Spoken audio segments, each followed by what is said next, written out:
الحمد لله رب العالمين والصلاة والسلام على قائد الغر المحجلين نبينا محمد وعلى آله وصحبه اجمعین۔ محترم بھائیوں اور دینی بہنوں، السلام علیکم ورحمۃ اللہ وبرکاتہ۔ ایڈوانس کورس کے عقیدہ کے کلاس میں آپ سب کا ہم ویلکم کرتے ہیں، اور آج کا یہ کلاس ہمارا 9واں کلاس ہونے والا ہے۔ عقیدہ کے کلاس میں پچھلے ہفتہ ہم نے شرک کے بارے میں بات کی تھی، شرک کی تعریف بتائی تھی، شرک کی 2 قسمیں بتائی تھیں کہ شرک کی 2 قسمیں بنتی ہے، شرک اکبر اور شرک اصغر، بڑا شرک اور چھوٹا شرک۔ پھر شرک اکبر کی خطرناکی بھی بتائی تھی، اور شرک اکبر کے حوالے سے قرآن اور حدیث میں جو نصوص ہیں وہ سب ہم نے رکھا تھا۔ اسی طریقے سے شرک اکبر کی کیا کیا شکلیں ہیں وہ ساری باتیں بیان کی گئی تھیں۔ آج ہم سب سے پہلے شرک کے وسائل جانیں گے۔ وسائل یعنی شرک تک پہنچانے والے کام۔ اللہ تعالیٰ نے جب شرک سے منع کیا تو شرک تک جو کام پہنچانے والے ہیں، شرک تک جو کام لے جانے والے ہیں، ان کاموں سے بھی منع کیا، تو اس کو ہم جانیں گے۔ اسی طریقے سے ہم شرک اصغر کی جو شکلیں ہیں ان کو بھی جانیں گے۔ پھر یہ جانیں گے کہ شرک اصغر سے یا شرک سے بچنے کا علاج کیا ہے۔ تو سب سے پہلے شرک کے وسائل کیا ہیں؟ جیسا کہ ہم نے کہا کہ اللہ تعالیٰ نے شرک سے منع کیا ہے تو شرک تک پہنچانے والی جو چیزیں تھیں ان ساری چیزوں سے روک دیا، تاکہ ایک انسان شرک سے پورے طور پر خود کو بچا سکے۔ پہلے نمبر پر اللہ کے نبی صلی اللہ علیہ وسلم نے اپنی تعریف میں غلو کرنے سے، مبالغہ کرنے سے، اتشیوکتی کرنے سے منع کیا۔ صحیح بخاری کی روایت ہے، حضرت عمر رضی اللہ تعالیٰ عنہ بیان فرماتے ہیں کہ میں نے نبی اکرم صلی اللہ علیہ وسلم کو فرماتے ہوئے سنا، لا تطرونی کما اطرت النصارى ابن مریم فانما انا عبد فقولوا عبد اللہ ورسولہ۔ تم میری تعریف میں اس حد تک نہ بڑھو جیسے نصارہ نے مریم کے بیٹے عیسیٰ علیہ السلام کی تعریف میں مبالغہ کیا۔ میں تو بس اللہ کا بندہ ہوں، اس لیے مجھے اللہ کا بندہ اور اس کا رسول کہو۔ تو اس سے پتہ یہ چلا کہ ہماری شریعت اس بات سے منع کرتی ہے کہ اللہ کے نبی صلی اللہ علیہ وسلم اگرچہ انسانوں میں سب سے افضل ہیں، لیکن اس کے باوجود بھی آپ کو ان کے اس مقام سے اونچا نہ کریں، کیونکہ اگر کسی انسان کو ان کے مقام سے اوپر کرتے ہیں تو ان کا احترام نہیں ہوتا، بلکہ دراصل ان کی اہانت ہوتی ہے۔ تو اللہ کے نبی صلی اللہ علیہ وسلم کی تعظیم میں بھی مبالغہ نہ کیا جائے۔ دوسرے نمبر پر قبروں کو پختہ کرنے اور ان پر پکی عمارت بنانے سے بھی ہماری شریعت نے منع کیا۔ صحیح مسلم کی روایت ہے، حضرت جابر رضی اللہ تعالیٰ عنہ بیان فرماتے ہیں کہ نہا رسول اللہ صلی اللہ علیہ وسلم ان یجسس القبر وان یقعد علیہ وان یبنى علیہ۔ اللہ کے نبی صلی اللہ علیہ وسلم نے منع کیا، کس چیز سے منع کیا؟ کہ قبر کو چونا گچ کیا جائے، یعنی پختہ کیا جائے، اور اس پر بیٹھنے سے بھی منع کیا، اور اس پر عمارت بھون بنانے سے بھی منع کیا۔ تو گویا کہ قبر کو پختہ نہیں کیا جا سکتا، قبر پر بیٹھا نہیں جا سکتا، اور اس پر پختہ عمارت نہیں بنائی جا سکتی۔ اس حدیث کے راوی سلیمان بن موسیٰ کی روایت میں یہ الفاظ بھی زیادہ ہیں، وَأَن يُكْتَبَ عَلَيْهِ وَأَن يُكْتَبَ عَلَيْهِ، اور اس بات سے بھی منع کیا کہ اس پر کچھ لکھا جائے۔ اس سے اضافے کی سند کو علامہ البانی نے فتاویٰ کے مجموعہ میں اور شیخ البانی نے احکام الجنائز میں امام مسلم کی شرط پر صحیح قرار دیا ہے۔ اسی وجہ سے صحابہ کرام قبروں پر نام نہیں لکھتے تھے. کیوں؟ اس لیے کہ یہ آگے چل کر غلو کا سبب بن سکتا ہے، لہذا یہ عمل بھی حرام ہوگا. تو آخر ہماری شریعت نے کیوں منع کیا؟ قبروں پر بیٹھنے، قبروں کو پختہ کرنے، قبروں پر نام لکھنے سے. اس لیے کہ ایسا نہ ہو کہ شرک کا دروازہ اسی راستے سے کھلنے لگے. ہاں، اس بات کی گنجائش ہے کہ کوئی پہچان رکھ دی جائے، قبر پر کوئی نمبر لکھ دیا جائے، اس حد تک گنجائش ہے. لیکن اور اگر نہ ایسی کوئی پہچان رکھتے ہیں تو اور بہتر ہے، لیکن اینٹ وغیرہ رکھ کر کے پہچان بنائی جا سکتی ہے، لیکن نام لکھنے کی گنجائش نہیں ہے. قبروں پر بیٹھنے اور ان کی طرف رخ کر کے نماز پڑھنے سے بھی ہماری شریعت نے منع کیا. صحیح مسلم کی روایت ہے، اللہ کے نبی صلی اللہ علیہ وسلم نے بیان فرمایا، لا تصلوا الی القبور ولا تجلسوا علیہا. قبروں کی طرف رخ کر کے نماز نہ پڑھو اور نہ ہی ان پر بیٹھو. تو گویا کہ قبروں کی طرف منہ کر کے نماز پڑھنے سے بھی منع کر دیا گیا. یہاں تک کہ ہم دعا اگر کرنا چاہ رہے ہیں قبرستان میں جانے کے بعد مردے کے لیے، تو ہم مردے کی طرف چہرہ کر کے دعا نہیں کریں گے، بلکہ قبلہ رخ ہو کر کے دعا کریں گے، تاکہ کوئی یہ نہ سوچے کہ مردے سے ہی مانگا جا رہا ہے. اللہ کے نبی صلی اللہ علیہ وسلم نے اپنی وفات سے پہلے، بہت کم وقت پہلے، لعنت بھیجا تھا یہودیوں اور عیسائیوں پر. کس معاملے کو لے کر؟ کہ انہوں نے اپنے انبیاء کی قبروں کو سجدہ گاہ بنا لیا. چنانچہ صحیح بخاری اور صحیح مسلم کی روایت ہے، اللہ کے نبی صلی اللہ علیہ وسلم جب مرد الموت میں تھے، اپنے چہرے پر چادر ڈالتے، جب دم گھٹنے لگتا تو چہرے سے چادر ہٹا دیتے. اسی حالت میں اللہ کے نبی صلی اللہ علیہ وسلم نے فرمایا تھا، لعنت اللہ علی الیہود والنصاری اتخذوا قبور انبیائہم مساجد.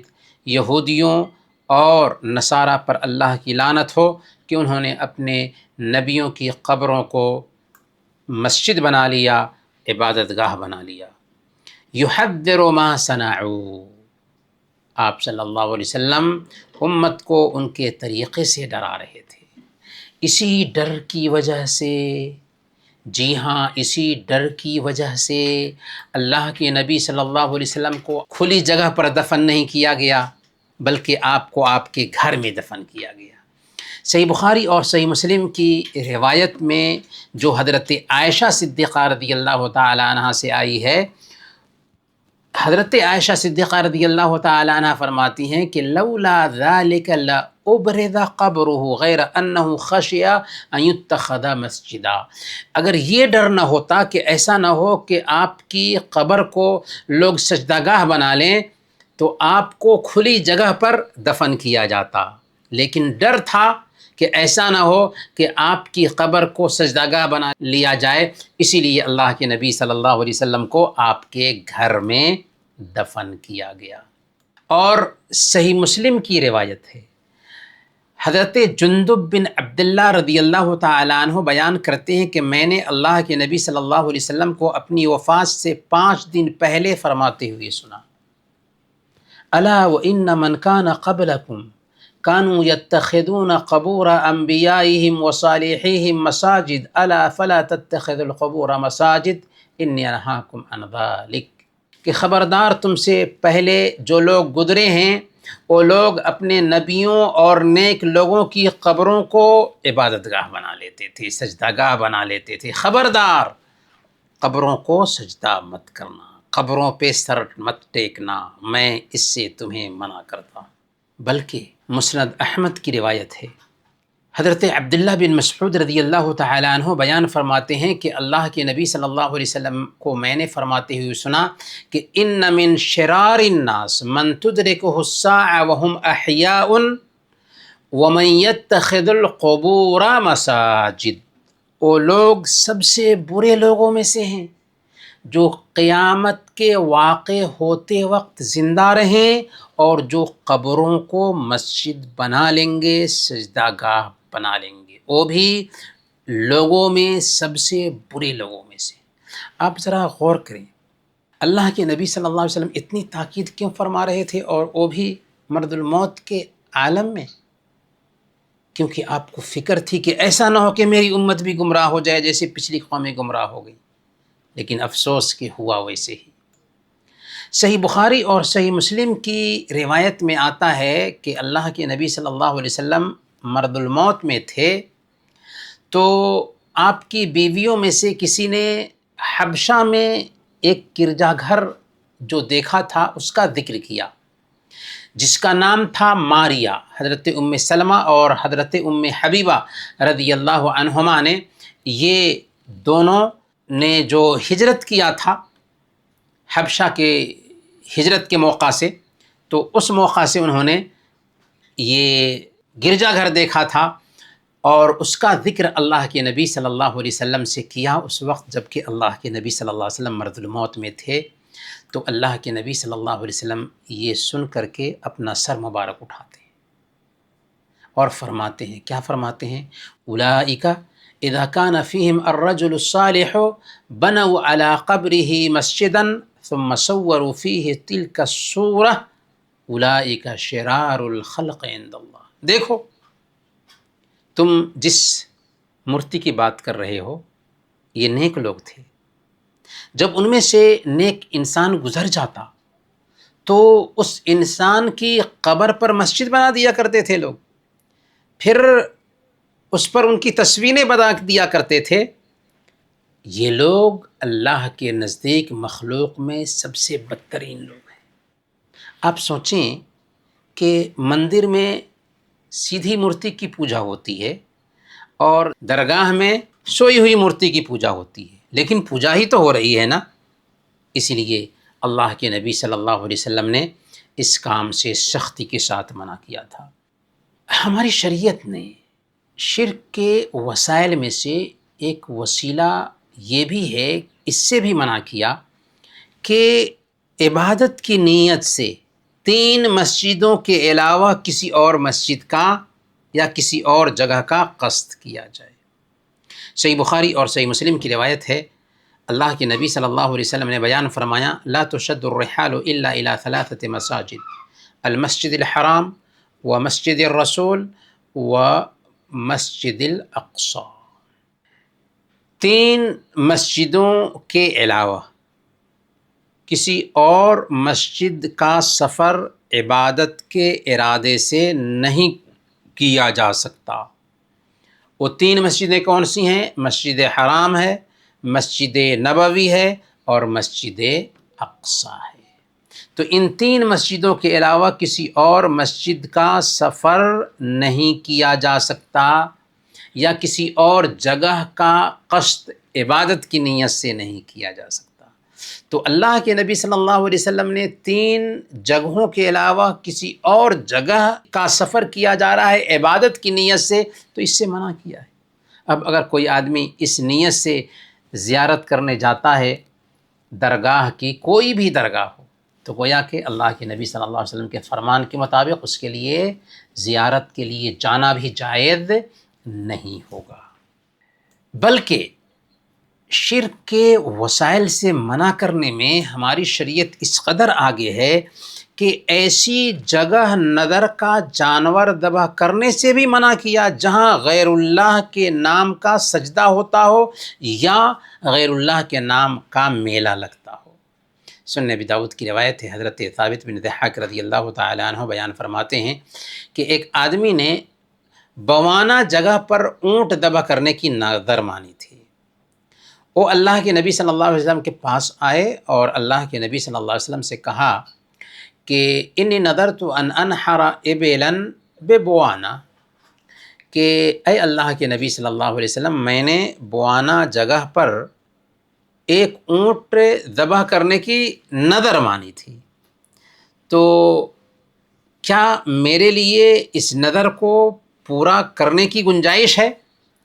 اللہ کے نبی صلی اللہ علیہ وسلم نے سوال کیا، پوچھا، هل كان فيها وثن من اوثان الجاہلیہ یعبد، کیا وہاں پر جاہلیت کے بتوں میں سے کوئی بت تھا جس کی عبادت کی جاتی تھی؟ لوگوں نے کہا کہ نہیں۔ آپ نے دوسرا سوال پوچھا، هل كان فيها عید من اعیادهم، کیا وہاں ان کا کوئی میلہ ٹھیلا اور عرس لگتا تھا؟ لوگوں نے کہا کہ نہیں۔ تب اللہ کے نبی صلی اللہ علیہ وسلم نے فرمایا، اوفِ بنذرک فإنہ لا وفاء لنذر فی معصیۃ اللہ، کہ اپنی نظر پوری کرو، کیونکہ اللہ کی نافرمانی میں کوئی نظر پوری کرنا جائز نہیں۔ تو یہاں آپ غور کریں کہ اگر کوئی ایسی جگہ ہے جہاں عرس لگتا ہے، میلہ لگتا ہے، جہاں شرک کا اڈا جمتا ہے، تو ایسی جگہ پر نظر پوری کرنا بھی جائز نہیں، اگر کسی نے نظر مانی ہو تو۔ اور نظر ظاہر سی بات ہے کہ اللہ کے لیے ماننا ہوگا، اللہ کے علاوہ کسی اور کے لیے نظر ماننا گویا کہ عبادت میں شرک کرنا ہے۔ شرک کے وسائل سے منع کرنے میں ہماری شریعت اس قدر آگے ہے کہ نبی صلی اللہ علیہ وسلم نے اپنی قبر مبارک کے بارے میں خاص حکم بھی دیا۔ مسند احمد کی روایت ہے، اللہ کے نبی صلی اللہ علیہ وسلم نے دعا فرمائی تھی، اللہم لا تجعل قبری وثنا، اے اللہ میری قبر کو معبود مت بنا، میری قبر کو بت نہ بنانا کہ اس کی عبادت کی جائے۔ لعن اللہ قوما اتخذوا قبور انبیائہم مساجد، اللہ تعالیٰ ایسی قوم پر لعنت بھیجے جنہوں نے اپنے نبیوں کی قبروں کو سجدہ گاہ بنا لیا تھا۔ اللہ کے نبی صلی اللہ علیہ وسلم نے اپنی قبر پر عرس منانے سے بھی منع کیا، کیونکہ آپ جان رہے تھے کہ بعد میں لوگ آئیں گے جو اولیاء سے محبت کے نام پر عرس رچائیں گے۔ سنن ابی داؤد کی روایت ہے، اللہ کے نبی صلی اللہ علیہ وسلم نے فرمایا کہ لا تجعلوا بیوتکم قبورا ولا تجعلوا قبری عیدا، کہ اپنے گھروں کو قبریں نہ بناؤ اور میری قبر کو میلہ گاہ نہ بناؤ، میری قبر پر عرس مت جماؤ۔ میرے بھائیوں، شرک کے وسائل سے منع کرنے میں ہماری شریعت اس قدر آگے ہے کہ قبروں پر چراغاں کرنے سے، قبروں پر چراغ جلانے سے، قبروں پر مجاور بن کر بیٹھنے سے بھی منع کیا۔ سنن ابی داؤد کی روایت ہے، اللہ کے نبی صلی اللہ علیہ وسلم نے لعنت بھیجی۔ ابن عباس رضی اللہ تعالیٰ عنہ بیان فرماتے ہیں، لعن رسول اللہ صلی اللہ علیہ وسلم زوارات القبور والمتخذین علیہا المساجد والسرج، اللہ کے نبی صلی اللہ علیہ وسلم نے زیادہ سے زیادہ ان عورتوں پہ لعنت بھیجا جو زیادہ سے زیادہ قبروں کی زیارت کرتی ہیں، اور ان لوگوں پر بھی لعنت بھیجا جو قبروں کو مسجدیں بنا لیتے ہیں اور ان پر روشنی جلاتے ہیں، ان پر چراغاں کرتے ہیں۔ تو گویا کہ اللہ کی لعنت ہے اس عورت پر جو بہت زیادہ قبروں کی زیارت کرتی ہے۔ اللہ کی لعنت ہے ایسے لوگوں پہ جو قبروں کو سجدہ گاہ بنا لیتے ہیں۔ اللہ کی لعنت ہے ان لوگوں پہ جو قبروں پہ چراغ جلاتے ہیں۔ قبرستان میں بہت سارے لوگ چراغ جلاتے ہیں۔ اللہ کے نبی صلی اللہ علیہ وسلم نے ایسے لوگوں پہ لعنت بھیجا تاکہ شرک کا دروازہ پورے طور پر بند کر دیا جائے، بلکہ شرک کے دروازہ کو بند کرنے میں یہ بات بھی آتی ہے کہ کسی کی ذات سے برکت حاصل نہ کی جائے۔ اللہ کے نبی صلی اللہ علیہ وسلم کی ذات میں برکت تھی۔ صحیح مسلم کی روایت ہے، حضرت انس رضی اللہ تعالیٰ عنہ بیان فرماتے ہیں کہ میں نے اللہ کے نبی صلی اللہ علیہ وسلم کو دیکھا کہ جب حجام آپ کی حجامت بنانے کے لیے آیا تو صحابہ آپ کے آس پاس جمع ہو گئے، اور جو بال بھی کاٹا جاتا اسے صحابہ اپنے ہاتھ میں اچک لیتے تھے اور بال سے گویا کہ برکت حاصل کرتے تھے۔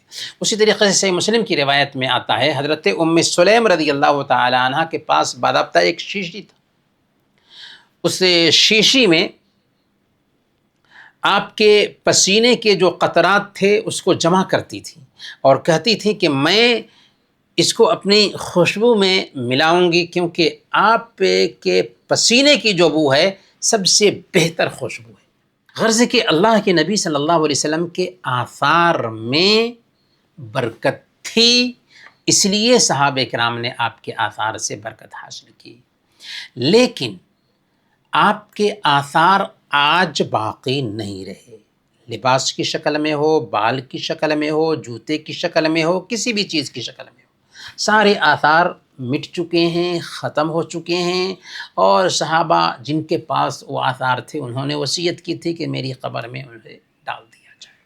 دوسری بات یہ ہے کہ اللہ کے نبی صلی اللہ علیہ وسلم کے آثار سے اگر برکت حاصل کرنے کی گنجائش ہے تو آج چونکہ آپ کے آثار باقی نہیں رہے، اس لیے ہم اندھ وشواس کے طور پر آنکھ بند کر کے کوئی بھی کہیں پہ آواز لگاتا ہے، بلاتا ہے کہ اللہ کے نبی صلی اللہ علیہ وسلم کے منہ مبارک، اللہ کے نبی صلی اللہ علیہ وسلم کے نالین، اللہ کے نبی صلی اللہ علیہ وسلم کے کرتا مبارک کا مظاہرہ ہونے والا ہے، تو یہ سب بکواس ہے اور ہمیں اس بکواس کے پیچھے نہیں لگنا چاہیے۔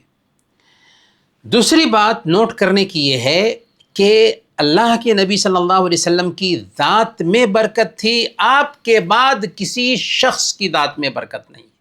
نہ تو ابوبکر رضی اللہ تعالیٰ عنہ سے برکت حاصل کی گئی، نہ تو عمر فاروق رضی اللہ تعالیٰ عنہ سے برکت حاصل کی گئی، نہ تو عثمان غنی سے برکت حاصل کی گئی، نہ تو حضرت علی رضی اللہ تعالیٰ عنہم اجمعین اور دوسرے صحابہ، تابعین، تبع تابعین میں کسی سے برکت حاصل کی گئی۔ اسی لیے آج اگر کسی کے اثر سے برکت حاصل کی جاتی ہے، کسی کے جوٹے سے برکت حاصل کی جاتی ہے، کسی کے لباس سے برکت حاصل کی جاتی ہے، تو یہ غلط ہوگا، اور یہ بھی دراصل شرک کے وسائل میں سے ایک وسیلہ ہے۔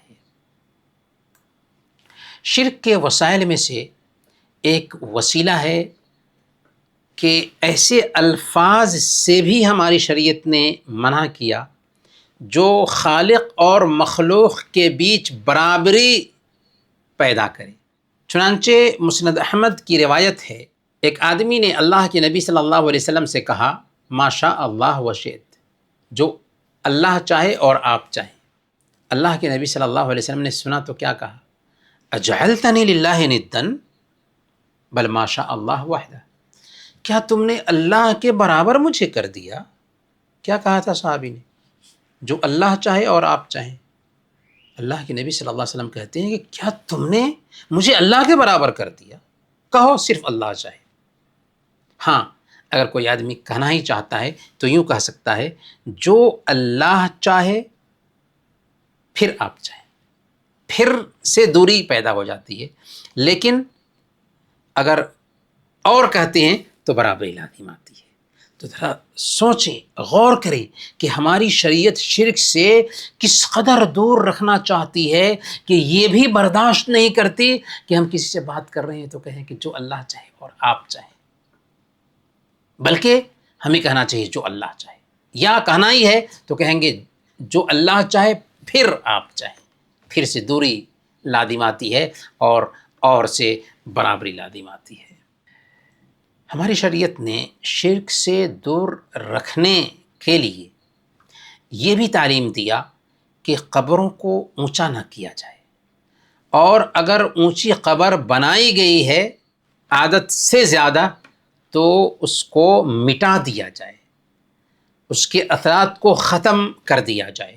صحیح مسلم کی روایت ہے، حضرت ابو الحیاج الاسدی رضی اللہ تعالی عنہ بیان فرماتے ہیں کہ حضرت علی رضی اللہ تعالی عنہ نے ان سے فرمایا، کیا فرمایا، الا ابعثک علی ما بعثنی علیہ رسول اللہ صلی اللہ علیہ وسلم الا تدع تمثالا الا طمسته ولا قبرا مشرفا الا سویتہ، کہ کیا میں تمہیں اس مہم پر، اس کام پر نہ بھیجوں جس پر مجھے اللہ کے نبی صلی اللہ علیہ وسلم نے بھیجا تھا؟ کام یہ ہے کہ کوئی بھی ایسا مجسمہ، ایسا اسٹیچو یا مورتی نہ چھوڑو مگر اسے مٹا دو، اسے توڑ دو۔ اور کوئی بھی ایسی اونچی پکی قبر نہ چھوڑو مگر اسے زمین کے برابر کر دو۔ تو اللہ رب العالمین ہمیں شرک کے وسائل سے منع کرتا ہے، اسی لیے یہاں پر حضرت علی رضی اللہ تعالیٰ عنہ باضابطہ ابو الحیاج اسدی کو تاکید کرتے ہیں کہ کیا میں تم کو اس کام پر نہ بھیجوں جس کام پر مجھے اللہ کے نبی صلی اللہ علیہ وسلم نے بھیجا تھا۔ کس کام پر بھیجا تھا؟ کہ جہاں کہیں بھی تم مورتیاں دیکھو انہیں مٹا دو، اور جہاں کہیں بھی پکی قبر دیکھو اسے ختم کر دو، کیونکہ یہ شرک کے اڈے ہیں۔ لیکن یہ بات نوٹ کیجئے کہ اگر کہیں پر شرک کرنے والے لوگ پائے جاتے ہیں اور ان کی بڑی تعداد ہے تو ہمیں حق نہیں پہنچتا ہے کہ ان کے شرک کے اڈے کو نقصان پہنچائیں، کیونکہ مسلم حکومتوں کے بیچ بھی شرک کرنے والے کے باضابطہ پوجا پاٹ کے مراکز رہے ہیں جس میں وہ پوجا پاٹ کرتے رہے ہیں۔ تو اسلامی حکومت بھی اس بات کی اجازت دیتی ہے کہ ایک غیر مسلم اپنی عبادت گاہ میں جا کر کے پوجا پاٹ کرے۔ 12ویں نمبر پر قبروں پر بیٹھنے اور ان کی طرف نماز پڑھنے سے بھی منع کیا گیا، اور یہ بات ہم جان چکے ہیں۔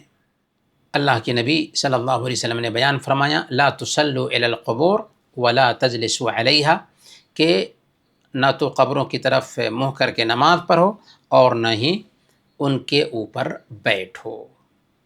13ویں نمبر پر مشرکوں کی مشابہت اختیار کرنے سے بھی منع کیا۔ جب سورج نکل رہا ہو، جب سورج ڈوب رہا ہو تو ایسے وقت میں نماز پڑھنے سے روکا گیا۔ کیوں نماز پڑھنے سے روکا گیا؟ کیونکہ مشرکین جب سورج نکل رہا ہوتا ہے تو سورج کی پوجا کرتے ہیں، سورج نمسکار کرتے ہیں۔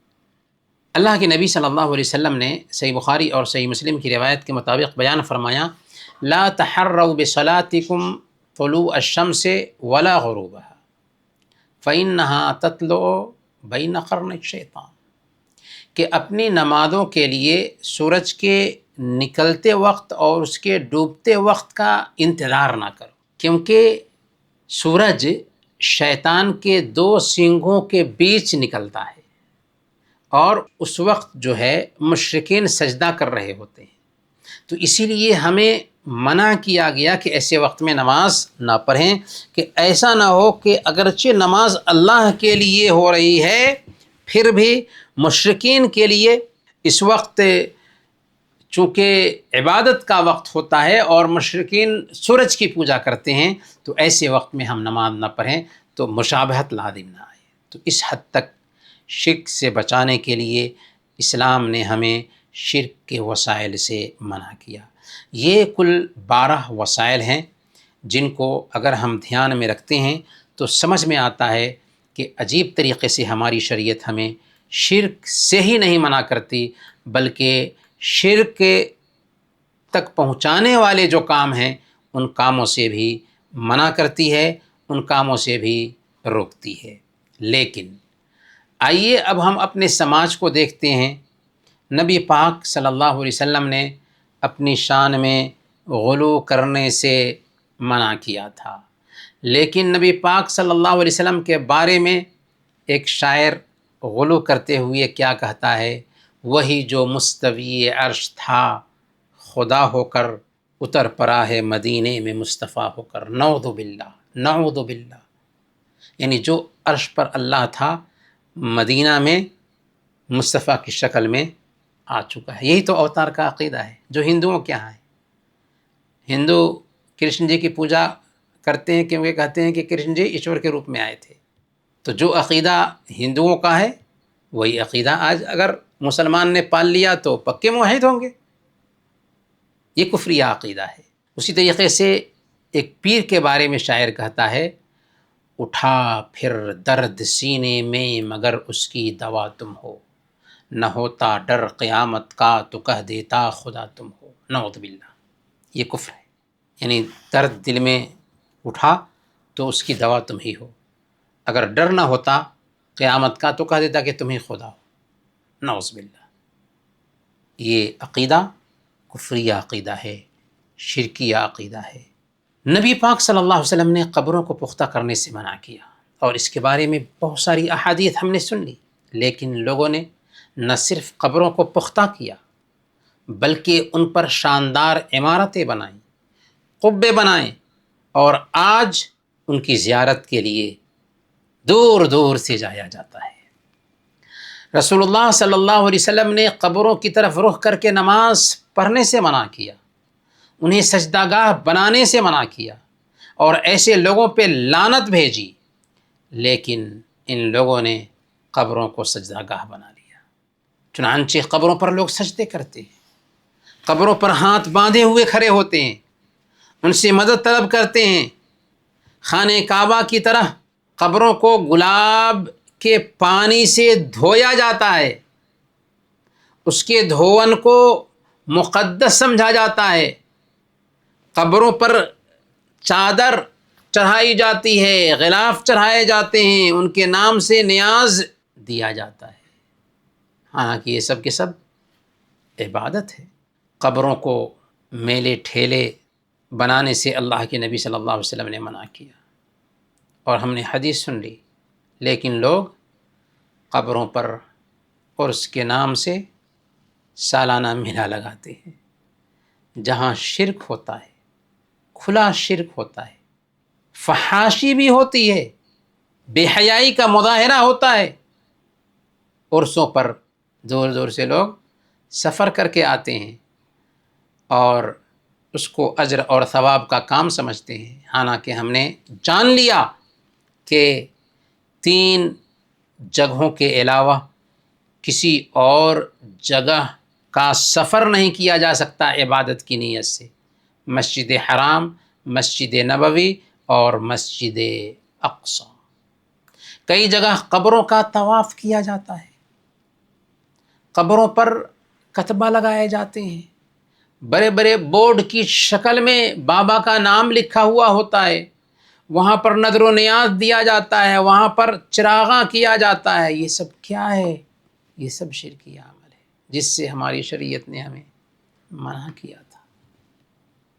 آج اللہ کے نبی صلی اللہ علیہ وسلم اگر آ جائیں تو کیا وہ اپنی امت کو پہچانیں گے؟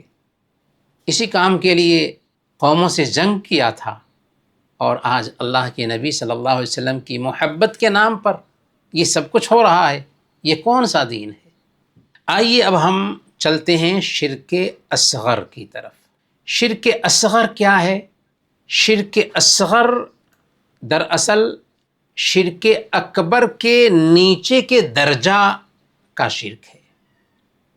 مثال کے طور پر اگر کوئی آدمی قسم کھاتا ہے تو اللہ کی قسم کھانی چاہیے، لیکن اللہ کے علاوہ کسی اور کی قسم کھائے تو یہ شرک اصغر ہو جائے گا۔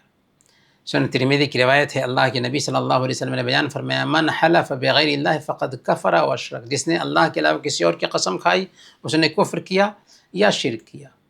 آپ یاد رکھیں کہ گناہ کے جو ہے 4 درجات ہوتے ہیں، گناہ کے 4 درجات ہوتے ہیں۔ سب سے پہلے نمبر پر شرک اکبر، دوسرے نمبر پر شرک اصغر، تیسرے نمبر پر بڑے بڑے گناہ، چوتھے نمبر پر چھوٹے چھوٹے گناہ۔ تو شرک اصغر کا درجہ کہاں پر ہے؟ دوسرے نمبر پر ہے، شرک اکبر کے فوراً بعد۔ گویا کہ جتنے بھی گناہ ہیں اس دھرتی پر، بڑے شرک کے بعد دوسرے نمبر کا جو گناہ ہو سکتا ہے وہ ہے شرک اصغر۔ اسی لیے جب ہم اصغر سنتے ہیں، چھوٹا شرک سنتے ہیں، تو اس کو ہلکا نہیں سمجھنا چاہیے۔ چوری ہو، ڈکیتی ہو، زنا ہو، شراب نوشی ہو، بڑے بڑے جتنے بھی گناہ ہیں ان سارے گناہوں سے بڑھ کر ہے شرک اصغر۔ شرک اکبر کے فوراً بعد شرک اصغر کا درجہ آتا ہے، اس کے بعد بڑے بڑے دوسرے گناہوں کا درجہ آتا ہے۔ تو آئیے ہم ذرا فرق کو سمجھتے ہیں شرک اکبر اور شرک اصغر کے بیچ۔ شرک اکبر اور شرک اصغر کے بیچ پہلا فرق یہ ہے کہ شرک اکبر اللہ تعالیٰ کی ذات، صفات، عبادت یا اختیارات میں غیر اللہ کو شریک ٹھہرانے کا نام ہے، جبکہ شرک اصغر ہر وہ عمل، قول یا عقیدہ ہے جو شریعت کے خلاف ہو اور شرک اکبر کی طرف لے جانے والا، وہ شرک اصغر ہے۔ دوسرا جو فرق ہے وہ یہ ہے کہ شرک اکبر کا ارتکاب کرنے والا جو ہوتا ہے وہ اسلام سے نکل جاتا، لیکن شرک اصغر کا ارتکاب کرنے والا آدمی اسلام سے نکلتا نہیں، لیکن بہرحال ہم نے جان لیا ہے کہ کبیرہ گناہوں میں شرک کے بعد دوسرے نمبر کا گناہ ہے۔ تیسرا فرق یہ ہے کہ شرک اکبر سے انسان کے سارے اعمال برباد ہو جاتے ہیں، جبکہ شرک اصغر سے انسان کے اعمال برباد نہیں ہوتے۔ ہاں، جس عمل میں جیسے ریاکاری آ گئی، دکھلاوا آ گیا، تو وہ عمل برباد ہو جائے گا، لیکن سارے اعمال برباد نہیں ہوں گے۔ کہ شرک اصغر اور شرک اکبر میں چوتھا فرق یہ ہے کہ شرک اکبر کرنے والا جو ہے اگر بغیر توبہ کیے ہوئے مر جاتا ہے تو اس کی معافی نہیں ہوگی اور ہمیشہ ہمیشہ کے لیے جہنم میں رہے گا، جبکہ شرک اصغر کرنے والا اگر مر جاتا ہے تو ہمیشہ ہمیشہ جہنم میں نہیں رہے گا، اللہ چاہے گا تو سزا دے گا اور چاہے گا تو معاف کر کے جنت میں داخل کر سکتا ہے۔ تو یہ فرق ہے شرک اصغر اور شرک اکبر میں۔ ایک پانچواں جو فرق ہے وہ یہ ہے کہ شرک اکبر کرنے والا جو ہے اس کی جان، مال اور عزت کی حرمت ختم ہو جاتی ہے۔ شرک اکبر کا ارتکاب کرنے والے کی جان، مال اور عزت کی حرمت ختم ہو جاتی ہے، جبکہ شرک اصغر کا جو ارتکاب کرنے والا ہوتا ہے اس کی جان، مال اور عزت کی حرمت اور اسلامی بھائی چارہ باقی رہتی ہے۔ تو یہ 5 فرق ہے جسے دھیان میں رکھنا چاہیے۔ اب ہم جانتے ہیں شرک اصغر کی خطرناکی کو۔ شرک اصغر کی خطرناکی کیا ہے؟ شرک اصغر کی خطرناکی ایسی ہے کہ جیسا کہ ہم نے جانا کہ شرک اکبر بڑے شرک کے فوراً بعد دوسرے نمبر کا یہ گناہ ہے، اور دوسرے جو بڑے بڑے گناہ ہیں ان سارے گناہوں سے پہلے ہے۔ اسی لیے حضرت عبداللہ بن مسعود رضی اللہ تعالی عنہ نے کہا شرک اصغر کی خطرناکی کو بیان کرتے ہوئے کہ میں اللہ کی جھوٹی قسم کھاؤں، میں اللہ کی جھوٹی قسم کھاؤں یہ آسان ہے اس بات سے کہ میں اللہ کے علاوہ کسی اور کی سچی قسم کھاؤں۔ یعنی اگر ہم جھوٹی قسم کھاتے ہیں اللہ کی تو یہ آسان ہے، کس بات سے؟ اس بات سے کہ اللہ کے علاوہ کسی اور کی قسم کھائیں، سچی قسم ہی کیوں نہ ہو، کیونکہ اللہ کے علاوہ کسی اور کی قسم کھائی جا رہی ہے جو کیا ہے؟ کفر اور شرک ہے۔ تو اس سے ہم اندازہ لگا سکتے ہیں کہ شرک اصغر کتنا بڑا گناہ ہے۔ شرک اصغر کے بڑے گناہوں میں ہونے کا اندازہ صرف اسی بات سے لگایا جا سکتا ہے کہ شرک اکبر کے بعد جو گناہ ہو سکتا ہے وہ شرک اصغر ہے، بس یہی جان لینا کافی ہے۔ اسی لیے اللہ کے نبی صلی اللہ علیہ وسلم نے کیا فرمایا؟ مسند احمد کی روایت ہے، ان اخوف ما اخاف علیکم الشرک الاصغر، مجھے تم پر سب سے زیادہ جس چیز کا ڈر ہے وہ شرک اصغر ہے۔ مجھے تم پر جس چیز کا سب سے زیادہ ڈر ہے وہ شرک اصغر ہے۔ شرک اصغر جب اس قدر خطرناک ہے تو بہرحال اس سے ایک بندے کو بچنا چاہیے اور اس کی خطرناکی کو دھیان میں رکھنا چاہیے۔ شرک کی تیسری قسم ہے جس کو ہم شرک خفی کہتے ہیں۔ شرک خفی، شرک خفی کیا ہے؟ شرک خفی یعنی پوشیدہ شرک، اس کا تعلق دل سے ہوتا ہے، کیونکہ اسے اللہ کے علاوہ کوئی دوسرا نہیں جانتا، اور شرک خفی کی دو شکل بن جاتی ہے۔ شرک خفی کبھی شرک اکبر بھی ہو جاتا ہے، اور شرک خفی کبھی شرک اصغر بھی ہوتا ہے۔ شرک خفی شرک اکبر کب ہوتا ہے؟ شرک خفی شرک اکبر تب ہوتا ہے جب کہ ایک آدمی اپنے دل میں کسی کے بارے میں یہ عقیدہ پال لے کہ وہ اللہ کے کاموں میں برابر کا شریک ہے، یا اللہ کے کاموں میں اگر ان سے لو لگاتے ہیں تو اللہ ہم سے راضی ہو جائے گا، تو یہ شرک اکبر ہو جائے گا۔ اگر شرک خفی کو شرک اصغر کے طور پر دیکھنا ہے تو یوں کہ دل کا ارادہ چھپا ہوا ہے اور ریاکاری کا مظاہرہ کر رہے ہیں، دکھلاوے کا مظاہرہ کر رہے ہیں، تو ریاکاری اور دکھلاوا دراصل یہ شرک خفی میں سے ہوتا ہے اور شرک اصغر بھی ہوتا ہے۔ شرک خفی کیسے ہوتا ہے اس کی وضاحت خود اللہ کے نبی صلی اللہ علیہ وسلم نے کر دی ہے۔ چنانچہ سنن ابن ماجہ کی روایت ہے، حضرت ابو سعید خدری رضی اللہ تعالیٰ عنہ بیان فرماتے ہیں کہ ہمارے پاس اللہ کے نبی صلی اللہ علیہ وسلم آئے جبکہ ہم مسیح دجال کے بارے میں بات کر رہے تھے۔ اللہ کے نبی صلی اللہ علیہ وسلم نے ہم سے فرمایا، الا اخبرکم بما هو اخوف علیکم عندی من المسیح الدجال، میرے صحابہ کیا میں تمہیں وہ چیز نہ بتاؤں جو میری نظر میں تمہارے لیے مسیح دجال کے فتنے سے بھی زیادہ خطرناک ہے۔ مسیح دجال کا فتنہ ایسا فتنہ ہے کہ اس فتنے سے سارے نبیوں نے اپنی اپنی امت کو باخبر کیا، تنبیہ کی۔ اللہ کے نبی صلی اللہ علیہ وسلم نے کہا کہ کیا میں تمہیں ایسی چیز نہ بتاؤں جو میری نظر میں تمہارے لیے مسیح دجال کے فتنے سے بھی زیادہ خطرناک ہے؟ صحابہ نے کہا کہ ہاں ضرور بتائیے اللہ کے نبی۔ تو اللہ کے نبی صلی اللہ علیہ وسلم نے کیا فرمایا؟ الشرک الخفی، یہ شرک خفی ہے۔ پھر آپ نے اس کی تعریف کی، ان یقوم الرجل یصلی فیدین صلاتہ لما یری من نظر رجل، کہ ایک آدمی نماز پڑھنے کے لیے کھڑا ہوا، اب کوئی آدمی اس کو دیکھ رہا تھا، جب دیکھا کہ مجھے کوئی آدمی کیچ کر رہا ہے تو نماز کو سنوارنے لگ گیا۔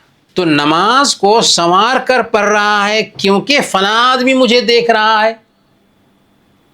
تو دراصل یہ کیا ہو گیا؟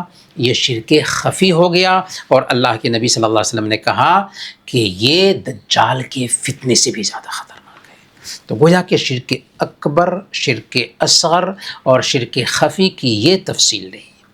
شرک اصغر کی کیا کیا شکلیں ہیں انشاءاللہ ان کو اگلے درس میں جانیں گے، اور انہی باتوں کے ساتھ آج کا ہم یہ درس سے ختم کرتے ہیں۔ سبحانک اللہم و بحمدک اشہد ان لا الہ الا انت استغفرک و اتوب الیک۔